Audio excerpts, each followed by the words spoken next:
আসসালামু আলাইকুম। আজকে আমরা শিখব ম্যাথের শর্ট কেস। তো আজকের বিষয় হচ্ছে 9 দিয়ে সিঙ্গেল ডিজিটের গুণন। তো অনেকগুলো মান থাকতেই পারে, এখানে আমরা সিঙ্গেল ডিজিট দিয়ে যে গুণন করব তার শর্টকাট নিয়ম।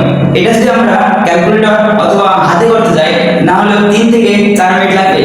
যে আমরা শর্টকাট নিয়ম করি 30 থেকে 40 সেকেন্ডে শেষ। তো দেখা যাক। তো এখানে আছে হচ্ছে 4 গুণন 4টা 9। তো এই 4টা 9 কে 4 দ্বারা গুণন করব আমরা কিভাবে, তো দেখা যাক। তো আমরা যদি এই 4 এবং প্রথমে 9টা গুণন করি তাহলে কত হয়? 9 18, 4 লাম 36। তো এই 36 লিখব, এখানে হচ্ছে 3 লিখলাম, এই মাঝে গ্যাপ রেখে এখানে লিখলাম 6। তো 36 লিখলাম, কিন্তু মাঝে আমরা গ্যাপ রেখেছি, এখানে মাঝে আছে 3টা 9 আরো বাকি আছে। এই 3টা 9 যদি আমরা এখানে বসাই দেই 3, তো এই 4 গুণ এই 4টা 9 এর অ্যানসার আছে এটাই। এরপরে সেম নিয়মে আরেকটা আছে 6 গুণন 1 2 3 4 5। তো 6 এর সঙ্গে 5টা 9 এর গুণন। তো এটা অনেক বড় একটা ম্যাথ, তবু আমরা শর্টকাট নিয়মে করে দেখি। তো কত হয়?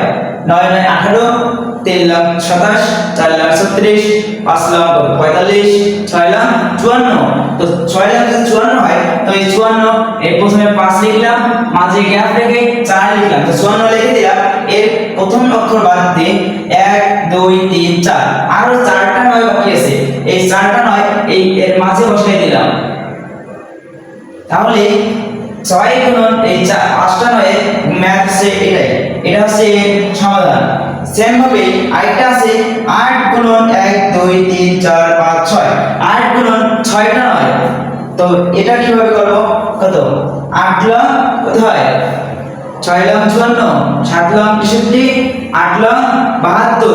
তো 72 এর 7 আমরা এখানে দিলাম, মাঝে গ্যাপ রেখে 2 দিলাম। তো এখানে আরো বাকি আছে 1 2 3 4 5, 5টা 9 বাকি আছে 1 2 3 4 5। এই 5টা 9 মাঝে বসিয়ে দিলাম, তাহলে এটাই হচ্ছে অ্যানসার। তো সেম ভাবে 9 গুণন 4টা 9 এর অ্যানসার কত হবে সেটা তোমরা অবশ্যই কমেন্টে বলবা। ওকে, ধন্যবাদ সবাইকে।